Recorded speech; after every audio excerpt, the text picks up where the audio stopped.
message which I really want to give to all pediatricians is that whenever we are asking an ultrasound in cholestasis, always ask for a fasting, because invariably they come with the ultrasound report which is done non-fasting and we have to repeat it, and that really add to the an extra investigation. So there is no point getting a non-fasted ultrasound. Ask for 3 to 4 hours fasting. Take care that it doesn't get hypoglycemic, and always ask for a post-feed as well. That gives a lot of information. And this child who had cholestasis on day 10 had to wait for day 45 to get an ultrasound, which was really wrong. Okay, so this case, a 11-year-old girl presented with fever off and on for past 25 days, and the fever was described as moderate to high grade. And the second symptom to appear was jaundice, which has been there for last 15 days, and parents noticed that she is more yellow than what she was at the beginning. And now, very recently, child started having right hypochondriac pain and minimal pruritus. So these were the presenting complaints. Before we go to the rest of the negative history, differentials, anyone? So there is a fever, and then jaundice, and then pain and pruritus. So infection, yes, possible? Not possible. I haven't given any negative history, it can still be possible. So fever and then jaundice, inflammation and immunological, something happening. Neoplastic, no, statistically down. Metabolic. So with this presenting complaint, perhaps you would agree with this order in the differential. And the infection, whether it is the hepatocytes which is primarily involved, whether it is hepatitis or whether it is cholangitis, fever and then jaundice and pruritus, both are possibility. So the negative history, there was no history of significant anorexia or nausea, so there was no classical prodrome. As I remember, Dr. Amdekar sir has taught us that rare manifestation of a common illness is still more common than a common manifestation of a rare illness. So fever with jaundice, one should definitely think one possibility as viral hepatitis, but when you get a history of no significant anorexia, nausea, that makes it less likely, no past history or family history of liver disease, no history of jaundice in neighborhood or any schoolmates, and no symptom of any other system involvement. So it was just the liver which was manifested.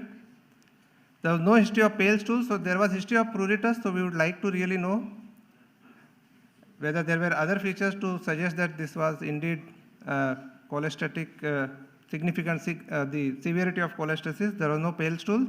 There was no complications in the form of altered sensorium, GI bleed, edema feet, and the child was treated with oral antibiotic, but there was no response. On examination, anthropometry and vitals. Lalit, one more thing. On that oral antibiotics, do you have any, what antibiotic? Because this is fever followed by jaundice.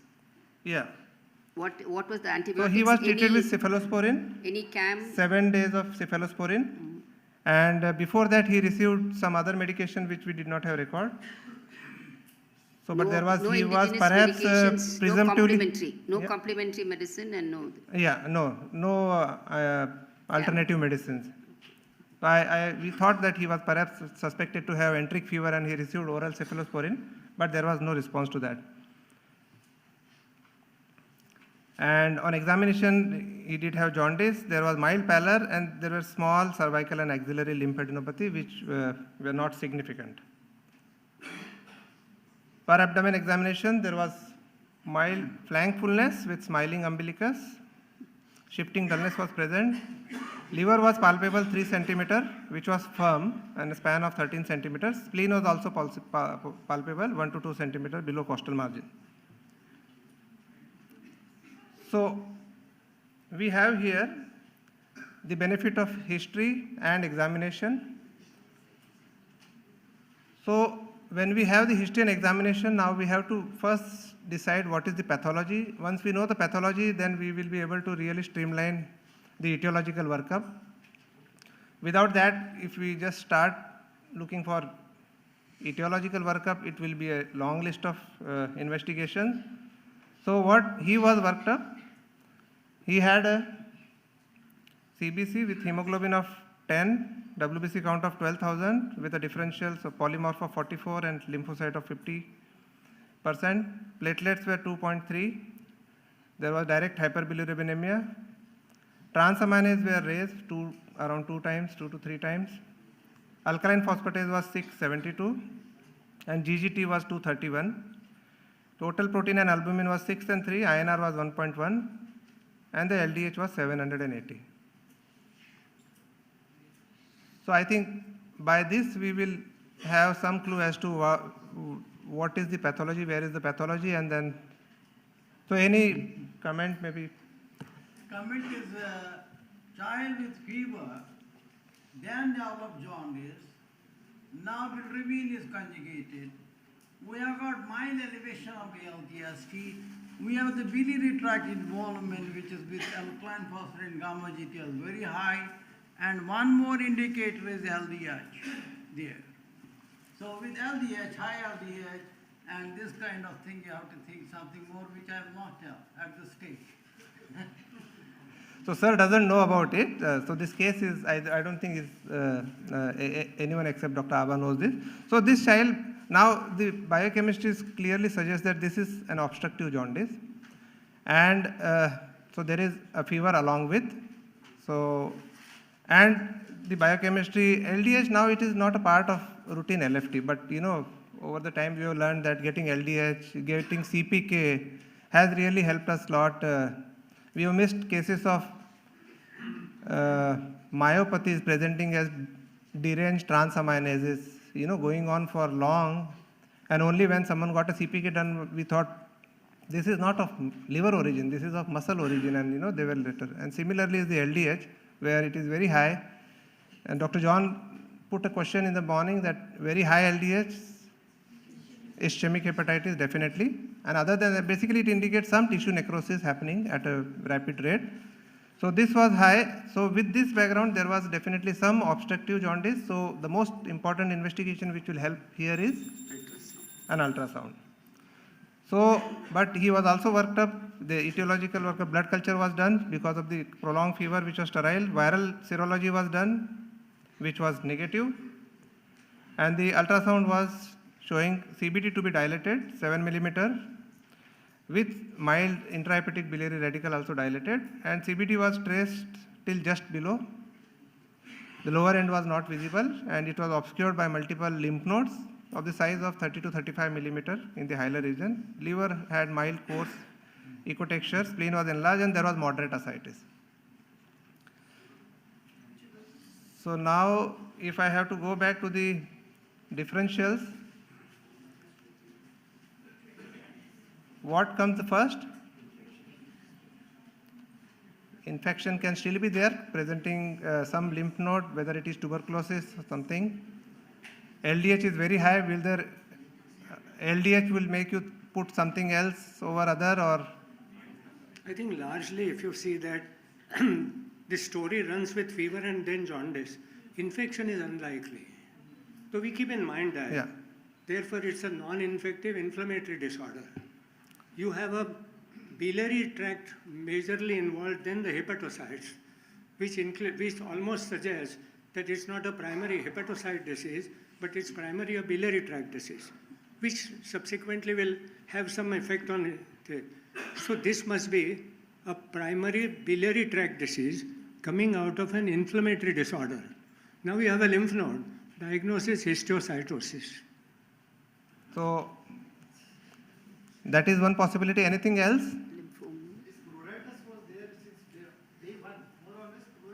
No, not day one, but the third week of illness. So pruritus was just 3 days before.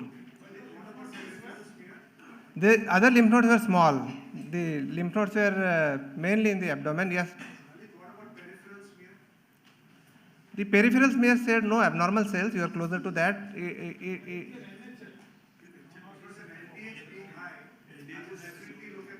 Yeah, so I mean, I think LDS definitely gave us a clue apart from infection, whether it was something, some Malignant. neoplastic wherein we have a big nodes. The lymph nodes were of significant size, but many times getting a biopsy from the nodes which are very close to the portal area become difficult. So luckily he had ascites. We got the ascitic tab done, which was low sag, and there were tumor cells present on it, and it was subjected to immunohistochemistry, and it did confirm that it is in fact NHL and it was Burkitt lymphoma. And then subsequently, straight away, PET CT was done, followed by chemotherapy, which led to improvement in the biochemistry. Lalit, nowadays these nodes, though we think it may be difficult to reach, now they've got, because an older child, EUS is taken right up to that, and beautifully you are able to get. Yeah. So I think. We had should- planned to go get a biopsy because we were not sure whether we will get the clue from the ascitic fluid, but we got it, so that is why a biopsy was not required, and then PET CT done and followed by this. So I think that's the So end. the drop in What is hemoglobin.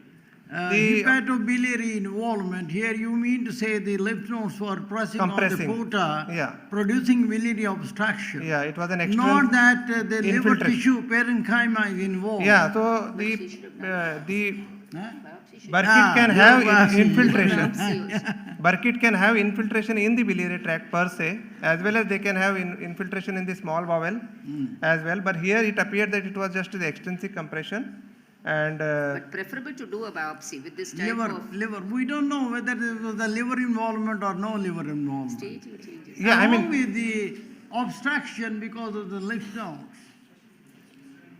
alphas may increase in biliary tract, intrahepatic also so involved. having said that, whether it is the biliary involvement or not, I think the treatment was going to be same once we have confirmed it by ISC, and that is why Right. it was preferred to start, and then he improved. I Okay. think that's the end.